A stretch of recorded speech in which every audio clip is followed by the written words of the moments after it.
আসুন আসুন দেবর্ষিপাদ, আপনি তো সব সময় বলেন নারায়ণ নারায়ণ, তাহলে আজকে আপনি কেন রাধা নাম গাইতে গাইতে আসছেন? শোনো কৃষ্ণচন্দ্র, আমি কখন নারায়ণ বলবো আর কখন রাধা রাধা বলবো এর জন্য কাউকে কি কৈফিয়ত দিয়ে বেড়াবো?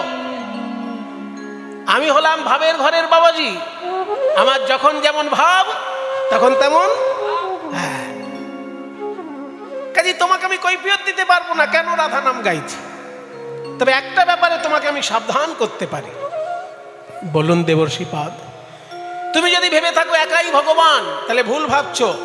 যুগে যুগে আমি অনেক অবতার দেখেছি, আর যতবার অবতার দেখেছি একটা ব্যাপার আমার কাছে পরিষ্কার হয়ে গেছে, যখনই ধর্মের মধ্যে গ্লানি মিশে যায়, ধর্মকে গ্লানি মুক্ত করার জন্য ভগবান অবতার রূপে নেমে আসে, তাই না? তুমিই তো বলেছ পরিত্রাণায় সাধুনাং বিনাশায় চ দুষ্কৃতাম ধর্ম সংস্থাপনার্থায় সম্ভবামি যুগে যুগে। তাই যুগে যুগে ভগবানকে ধর্মের পক্ষে থেকে অধর্মের বিরুদ্ধে যুদ্ধ করতে হয়।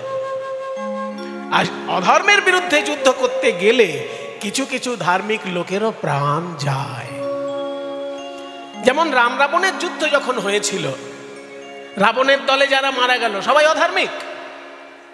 ওই রাবণের দলে তো বিভীষণের ছেলেও ছিল, তরণী সেন। সারা গায়ে রাধা নাম লিখে যুদ্ধ, সারা গায়ে রাম নাম লিখে যুদ্ধ করতে এসেছিল, কিন্তু তাকেও মরতে হয়েছে। কেন? যেহেতু রাবণের দলে নাম লিখিয়েছে।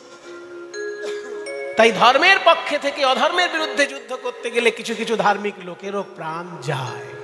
সেই প্রায়শ্চিত্তের জন্য রামচন্দ্র করেছিলেন অশ্বমেধ যজ্ঞ। কিন্তু তুমি যে কুরুক্ষেত্রে এত বড় যুদ্ধ বাঁধিয়ে দিলে, কই তুমি তো কোনো যজ্ঞ করলে না। যদি বলো যুধিষ্ঠির যজ্ঞ করেছে, যুধিষ্ঠির যজ্ঞ করেছে, যুধিষ্ঠির ফল পাবে, তোমার কি হলো? তাই আমার পরামর্শ যদি শোনো, তুমি একটা নতুন যজ্ঞ করো। বাহ, ধন্যবাদ দেবর্ষিপাদ আপনাকে শুভ পরামর্শ দেওয়ার জন্য। কিন্তু আমি যে যজ্ঞ করব সেটা কি যজ্ঞ? বলে সেই যজ্ঞটার নাম হচ্ছে দান ব্রত যজ্ঞ। বুঝেছো? ত্রেতায় রাম রাজা ছিল, অশ্বমেধ যজ্ঞ কইল। ত্রেতায় রাম রাজা ছিল, অশ্বমেধ যজ্ঞ কইল। দান ব্রত যজ্ঞ হবে এবে, দান ব্রত যজ্ঞ হবে এবে। এই নতুন যজ্ঞ দান ব্রত যজ্ঞ, এর কি কি পদ্ধতি? বলে তিনটে পদ্ধতি। শুনো বলি হে রাজন, ত্রিভুবন নিমন্ত্রণ। শুনো বলি হে রাজন, ত্রিভুবন নিমন্ত্রণ। স্বর্গ মর্ত পাতাল এই তিন ভুবনকে নিমন্ত্রণ করতে হবে। ওরে বাবা, হ্যাঁ, নিমন্ত্রণ করিতে হইবে, নিমন্ত্রণ করিতে হইবে। নিমন্ত্রণ না পেয়ে যারা আসবে তাদেরকে কি করতে হবে? যে যা চাইবে তাই দিবে, সবার আশা মিটাইবে। যে যা চাইবে তাই দিবে, সবার আশা মিটাইবে। যে যা চাইবে তাই দিবে, সবার আশা মিটাইবে। যে যা চাইবে তাই দিবে, সবার আশা মিটাইবে। যে যা চাইবে তাই দিবে, সবার আশা মিটাইবে। দান সবাইকে করিবে হাসি মুখে, দান সবাইকে করিবে হাসি মুখে। শোনো, যে যা চাইবে তাকে তাই দিতে হবে, কিন্তু দেওয়ার সময় মুখে যেন হাসি থাকে। কিছু কিছু মানুষ আছে বাবা, দান করে বটে, কিন্তু মুখের দিকে তাকালে মনে হয় কত কষ্ট করে যেন দান করছে। ওই রকম দানে কোনো ফল হবে না। দান আপনার সাধ্য মতো করবে, বেশি করতে হবে না দান, যেটা আপনি পারবেন তাই দেবেন, কিন্তু মুখে যেন হাসি থাকে। বাহ, খুব ভালো কথা। আর শেষ নিয়মটা কি? শেষ নিয়মটা হলো, যজ্ঞ শেষ হয়ে গেলে সর্বশেষে দান দিয়া ভিক্ষার ঝুলি স্কন্ধে লইয়া, সর্বশেষে দান দিয়া ভিক্ষার ঝুলি স্কন্ধে লইয়া, ভিক্ষা করি যাবে মন সুখে, ভিক্ষা করি যাবে মন সুখে। এই কীর্তনের ভক্তবৃন্দ এত বড় অনুষ্ঠান করেছেন সকলের সহযোগিতা নিয়ে, এবং আমি শুনলাম এখানে সুন্দর একটি মন্দিরের পরিকল্পনা চলছে। এই পরিকল্পনায় আপনারা সকলে যেন সহযোগিতা করবেন। খুব ভালো লাগলো শুনে।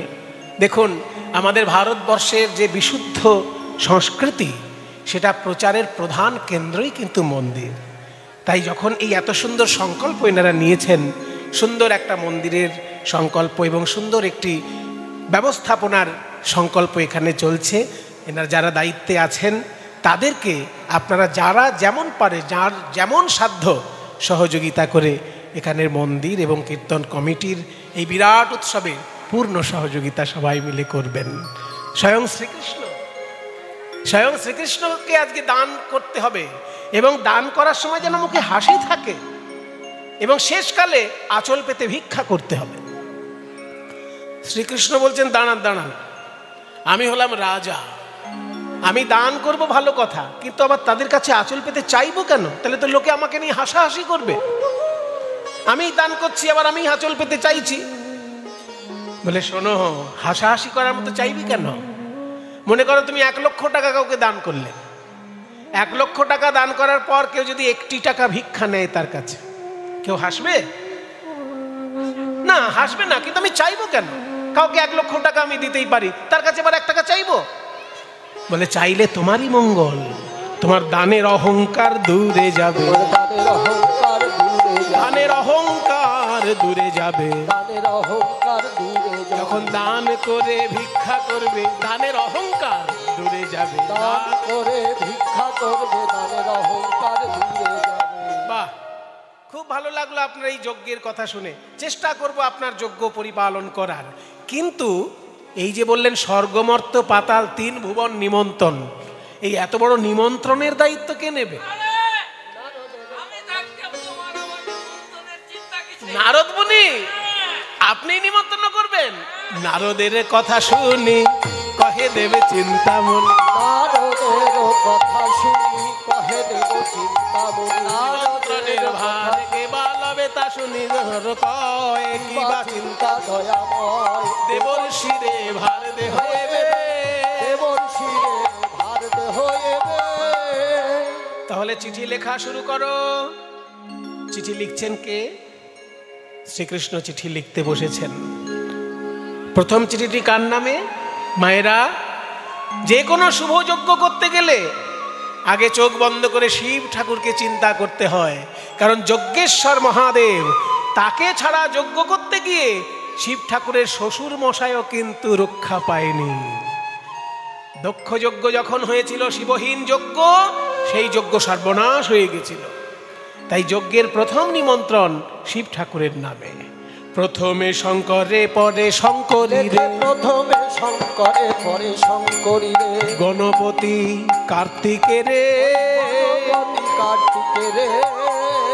সে যে পদ্মজনী, পদ্মজনী মানে ব্রহ্মা, সে যে পদ্মজনী লক্ষ্মী বিনা পানি, আর সে যে পদ্মজনী লক্ষ্মী বিনা পানি, সে যে লিখে নিজ করে, আর সে যে পদ্মজনী লক্ষ্মী বিনা পানি, পত্র লেখে নিজ করে। একে একে পত্র লিখে যে দিল, একে একে পত্র লিখে যে দিল। যথাযোগ্য সম্বোধনে যে কথা যার ভালো লাগে, যথাযোগ্য সম্বোধনে যে কথা যার ভালো লাগে, যথাযোগ্য সম্বোধনে একে একে পত্র লিখে যে দিল। স্বর্গের পত্র, সবার পত্র লেখা হলো। কিন্তু দাদা, মা যশোদাকে চিঠি লেখার মতো সবাইকে চিঠি লিখলাম বটে, কিন্তু এই মা যশোদা পিতানন্দ, যারা আমার তরে কেঁদে কেঁদে হলো অন্ধ, তাদেরকে চিঠি লেখার মতো কোনো ভাষা খুঁজে পেলাম না দাদা। কোনো ভাষা খুঁজে পেলাম না দাদা।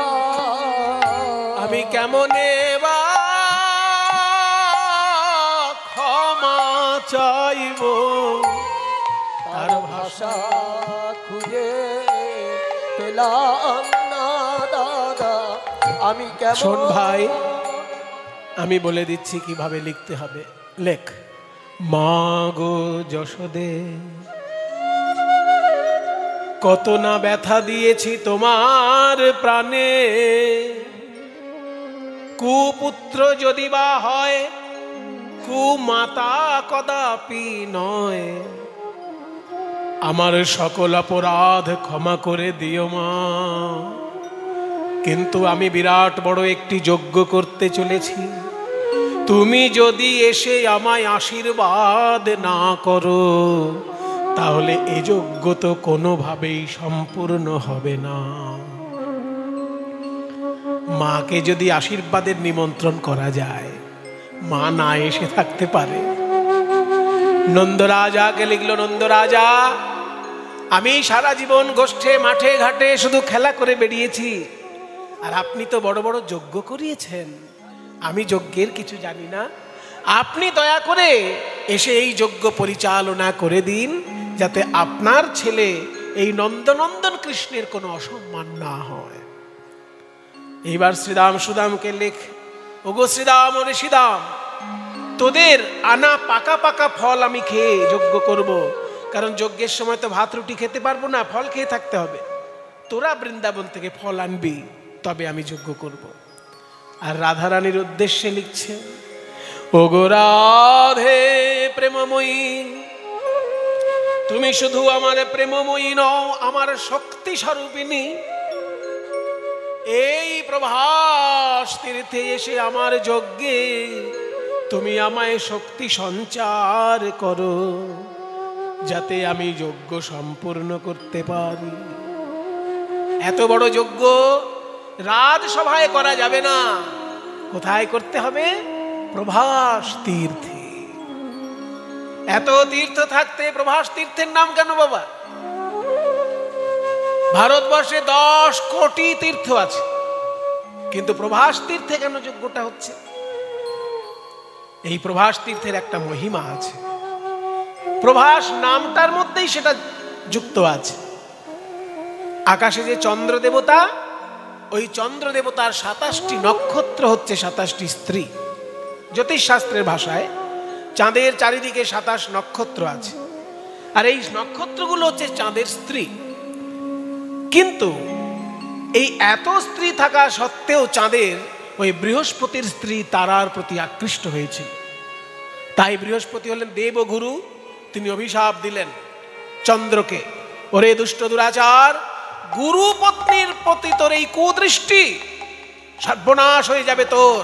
অভিশাপ দিলাম, 16 দিনের মধ্যে তুই ক্ষয় হতে হতে নিশ্চিহ্ন হয়ে যা। কারোর অভিশাপ লাগুক না লাগুক, গুরুর অভিশাপ তো লাগবেই। গুরু চট করে অভিশাপ দেয় না বাবা, কিন্তু যদি কখনো দিয়ে ফেলে সেটা লাগবেই। যখনই বৃহস্পতি অভিশাপ দিলেন চন্দ্রকে, চন্দ্রের ক্ষয় শুরু হয়ে গেল। 1 দিন, 2 দিন, 5 দিন, 10 দিন, 15 দিন, 15টা দিন যখন চাঁদ ক্ষয় হয়ে গেল, আর 1 দিন মাত্র ক্ষয় হতে বাকি আছে, 1 টুকরো চাঁদ বেঁচে আছে। তখন চাঁদের স্ত্রীগণ মনে মনে ভাবলেন যে এই 1 খণ্ড চাঁদ যদি ক্ষয় হয়ে যায়, তাহলে আমরা সবাই একসঙ্গে বিধবা হয়ে যাব। এর থেকে বাঁচার উপায় কি? 27 জন স্ত্রী ছুটে চললেন কৈলাসে শিব ঠাকুরের শরণাপন্ন হতে। সবাই মিলে একটু হাত জোড় করুন। মায়েরা, দেবাদিদেব মহাদেব অল্পতেই সন্তুষ্ট হন, আসুন আমরা একটু শিব ঠাকুরের বন্দনা করে নিই। সবাই হাত জোড় করুন। ওম নমঃ শিবায়, ওম নমঃ শিবায়, ওম নমঃ শিবায়, ওম নমঃ শিবায়। মনীষ মনীষ মশেষ গুণম গুণহীন মহেশ গণামरणं रणनिर्जित दुर्जय दैत्यपुरं प्रणमामि शिवं शिवकल्पतरुं।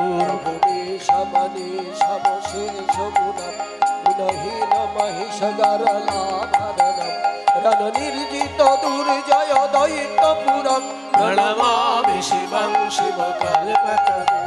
ओम नमः शिवाय, ओम नमः शिवाय। गिरिरादेवं महात्मानं ओम नमः शिवाय।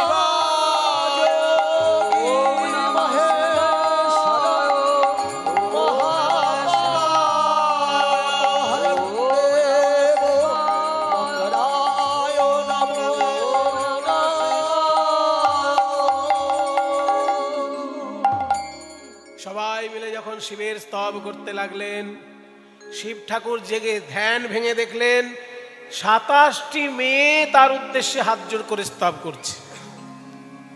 কি জ্বালা রে বাবা, আমি একটু ধ্যান করব তাও সম্ভব নয়। 27টা মেয়ে যদি সামনে কান্নাকাটি শুরু করে, ধ্যান করা যায়? এই মেয়েরা কাঁদছো কেন? তোমরা কে? তোমরা আমাদেরকে চিনতে পাচ্ছেন না? আমরা আপনার নিকট আত্মীয়া। আত্মীয়া? মায়েরা বিচার করুন, দক্ষ রাজার 27টি মেয়েকে বিয়ে করেছিল চাঁদ, আর দক্ষ রাজারই একটি মেয়েকে বিয়ে করেছে শিব ঠাকুর। তাহলে শিব ঠাকুর আর চাঁদের মধ্যে সম্পর্কটা ভাইরা ভাইয়ের সম্পর্ক। চাঁদের স্ত্রীগণ হচ্ছে শিব ঠাকুরের শ্যালিকা, বলে আমরা আপনার শ্যালিকা। ও তাই যেন চেনা চেনা লাগছিল। তো বলো তোমরা কি জন্য এসেছো আমার কাছে?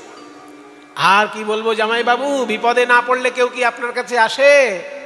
আমাদের মহা বিপদ। আমাদের স্বামী চন্দ্রদেব বৃহস্পতির অভিশাপে ক্ষয় হওয়া শুরু হয়েছে। 16 দিন ক্ষয় হবে বলেছে, 15 দিন ক্ষয় হয়ে গেছে, আর একটা দিন বাকি আছে। আর একদিন ক্ষয় হলেই আমাদের স্বামী হয়ে যাবে নিশ্চিহ্ন, আর আমরা হয়ে যাব বিধবা। তাই দয়া করে আপনি আমাদেরকে বিধবা হবার হাত থেকে বাঁচান জামাই বাবু। শিব ঠাকুর বলে, আমি থাকতে কে তোমাদের বেধবা করে দেখে নিচ্ছে।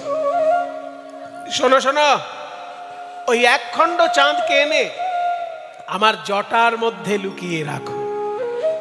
আমার জটার মধ্যে কারোর অভিশাপ কাজ করবে না, কারোর অভিশাপ কাজ করবে না। ওই যে সেই ঘড়িতে যদি জল না ঢোকে তাকে বলে না না ওয়াটার প্রুফ ঘড়ি, ঠিক তেমনি আমার জটাটা হচ্ছে অভিশাপ প্রুফ জটা। এর মধ্যে কারোর অভিশাপ ঢুকবে না। এই জটার মধ্যে চাঁদকে এনে রাখো। তখন থেকে 1 খণ্ড চাঁদ শিবের জটায় রয়েছে। ওই জন্য শিবের আর এক নাম শশী শেখর, শশী ভূষণ। শশী মানে চাঁদ। এবার শিবের জটায় 1 খণ্ড চাঁদ, আকাশে তো আর চাঁদ নেই। তাই রাতের বেলা বৃহস্পতি আর আলো দেখতে পায় না, হোঁচট খায় মাঝে মাঝে। বৃহস্পতি মনে মনে ভাবছে অভিশাপটা খুব জোরালো হয়ে গেছে গো, এখন তো চাঁদ অদৃশ্য হয়ে গেছে। যদি চাঁদ বেঁচে থাকতো তাহলে বলে দিতাম সোম তীর্থে গিয়ে স্নান করলে পরে ক্ষয় রোগ দূর হয়ে যায়। সোম তীর্থ, এই সোম তীর্থটা কোথায় আপনারা জানেন? সারা ভারতবর্ষে 12টি জায়গায় শিব ঠাকুরের বিশেষ উপস্থিতি আছে। আর এই 12টি জায়গাকে একসঙ্গে বলা হয় দ্বাদশ জ্যোতির্লিঙ্গ। সেই দ্বাদশ জ্যোতির্লিঙ্গের মধ্যে প্রথম জ্যোতির্লিঙ্গ হলো গুজরাটে সমুদ্রের ধারে সোমনাথ মন্দির। ওই যে সোমনাথ মন্দির, ওই জায়গাটিকেই বলে সোম তীর্থ। এবার যখনই বৃহস্পতির এই অভিশাপের এই কথা শুনে ফেলেছে চাঁদের স্ত্রীগণ যে সোম তীর্থে স্নান করলে ক্ষয় রোগ দূর হয়ে যায়, বৃহস্পতি তো আর জানে না চাঁদকে ফ্রিজে রাখা আছে, মানে এমন জায়গায় চাঁদকে রাখা আছে ক্ষয় আর হবে না, শিবের জটায় রাখা আছে। তাই চাঁদের স্ত্রীগণ ওই 1 খণ্ড চাঁদকে শিবের জটা থেকে এনে সোম তীর্থে স্নান করালেন। আপনারা কখনো যদি গুজরাটে বেড়াতে যান, আমি দর্শন করে এসেছি, আপনাদের কাছে অনুরোধ করছি কোনোদিন গুজরাটে যদি বেড়াতে যান তাহলে দ্বাদশ জ্যোতির্লিঙ্গের 1 জ্যোতির্লিঙ্গ সোমনাথ মন্দির, সমুদ্রের ধারে অপূর্ব শোভা তার। সেই সোমনাথ মন্দিরের 1/2 কিলোমিটার সামনেই যেখানে স্নান করানো হয়েছিল চন্দ্রকে, সেই জায়গাটির নাম প্রভাস তীর্থ। কেন প্রভাস? না প্রভা যুক্ত আস, প্রভাস তীর্থ মানে প্রভা মানে জ্যোতি। চাঁদ তার হারানো জ্যোতি ওইখানে ফিরে পেয়েছিল, ওই জন্য তীর্থটার নাম প্রভা যুক্ত আস, প্রভাস তীর্থ। সেইখানে যদি যজ্ঞ করা হয় তাহলে যজ্ঞ ত্রুটি মুক্ত হয়ে যাবে, পরিপূর্ণতা পাবে। তাই আজকে চিঠি যখন নারদ মুনি নিয়েছে, মনের আনন্দে চিঠির ঝাঁপি মাথায় নিয়ে নারদ চলল। সবার আগে শিব ঠাকুরের নিমন্ত্রণ, তাই নারদ আগে চলল কৈলাসে। নিমন্ত্রণ পত্র লইয়া নারদ চলিল, নিমন্ত্রণ পত্র লইয়া নারদ চলিল, নিমন্ত্রণ পত্র লইয়া নারদ চলিল, নিমন্ত্রণ পত্র লইয়া নারদ চলিল নিমন্ত্রণ পত্র লইয়া নারদ চলিল নিমন্ত্রণ পত্র লইয়া নারদ চলিল কৈলাস ধামে আসি উপনীত হলো কৈলাস ধামে আসি উপনীত হলো কৈলাস ধামে আসি উপনীত হলো কৈলাস ধামে আসি উপনীত হলো নারদ মুনি হাঁপিয়ে গেছে গো। ও নারদ, তুমি কোথা থেকে এলে? মামা, আমি দ্বারকা থেকে আসছি। তুমি তো শুধু এইখানে বসে বসে ধ্যানই করে যাও। ধ্যান করাই তো আমার কাজ। পৃথিবীতে কি হলো কোনো খবরই রাখলে না। কোনো খবর রাখার তো আমার দরকার নেই, সব জায়গাতেই অফিসার ফিট করা আছে। অফিসার মানে আমি তোমার অফিসার? শোনো মামা, দ্বারকার বুকে কৃষ্ণচন্দ্র রাজত্ব করছে, আর প্রভাস তীর্থে গিয়ে বিরাট যজ্ঞ করবে, তাই নাকি? আর সেই যজ্ঞের প্রথম নিমন্ত্রণ তোমার নামে। আমার নামে কি খুশি আমি। একা নয়, তবে, তুমি সাঙ্গ পাঙ্গ সঙ্গে করে যাবে।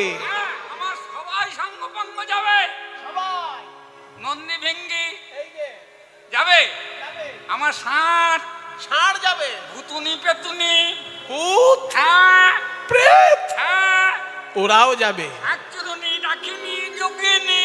ওরে বাবা, পত্রহেরি ভোলানাথের আনন্দিত মন, পত্রহেরি ভোলানাথের আনন্দিত মন পত্রহেরি ভোলানাথের আনন্দিত মন, পত্রহেরি ভোলানাথের আনন্দিত মন বম বম বলি ভোলা করায় নর্তন। বম বম বলি ভোলা করয়ে নর্তন বম বম বলি ভোলা করয়ে নর্তন আনন্দ ধরে না, আনন্দ ধরে না আনন্দ ধরে না আনন্দ ভোলানাথের আনন্দ ধরে না। পত্র পেয়ে ভোলানাথের আনন্দ ধরে না এবার বম বম বলি ভোলা করায় না।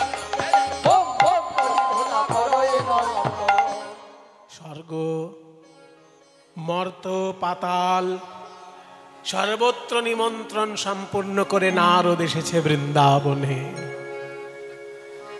বৃন্দাবনে শোকের ছায়া, কৃষ্ণ অদর্শনে সবাই বিরহে ব্যাকুল। শ্রীদাম সুদাম ভাই কানাইয়ের বিরহে কৃষ্ণের ছবি নিয়ে কাঁদছে। দেখে শ্রীদাম সখা পটেতে আঁকা শ্যামের মূরতি করে। দেখে শ্রীদাম সখা পটেতে আঁকা শ্যামের মূরতি করে। পাকা পাকা ফল লইয়া বলে ভাই কানাই খারে খারে।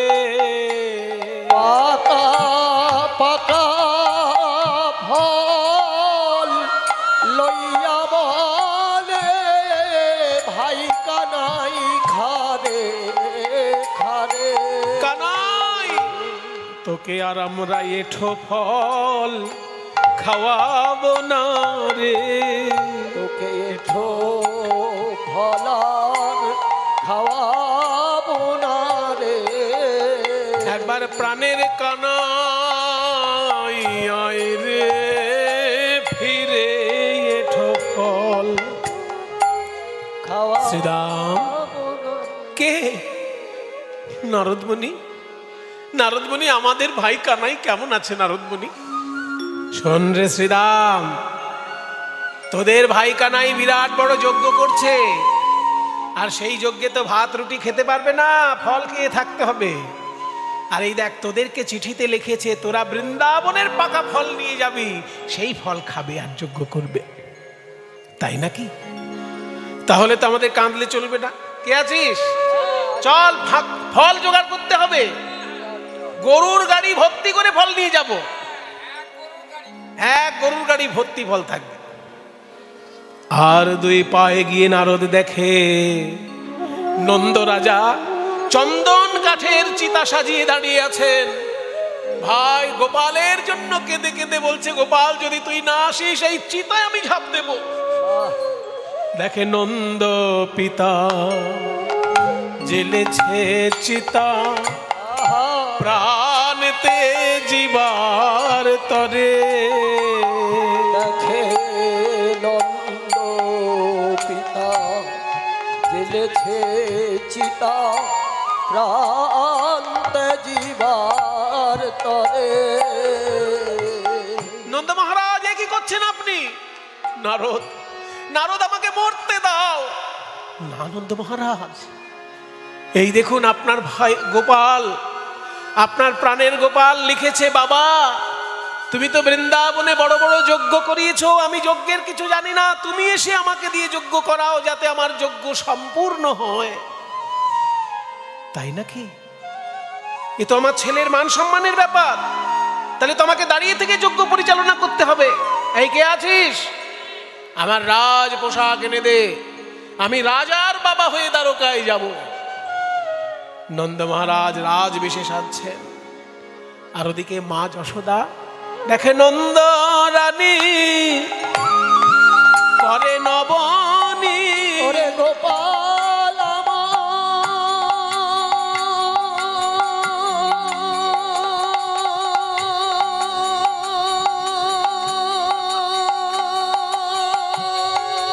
মায়েরা একবার উলুধ্বনি দাও গো। বিদায় গৌর, হরি বল হরি বল।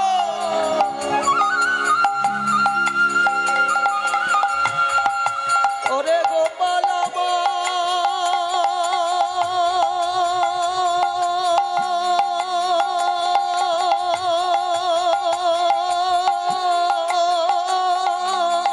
নন্দ রানী করে নমনি ফিরে দারে দারে।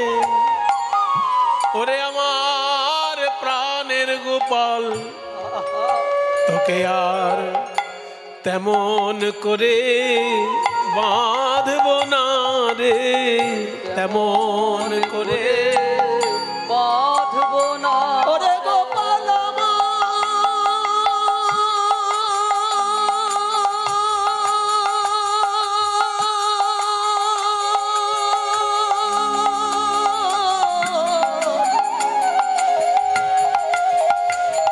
ওরে আমার অন্ধের জ্যোষ্ঠী মামলাধা,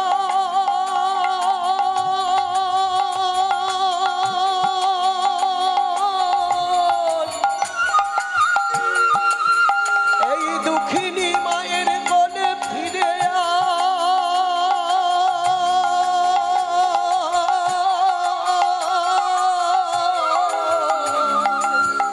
ওরে গোপাল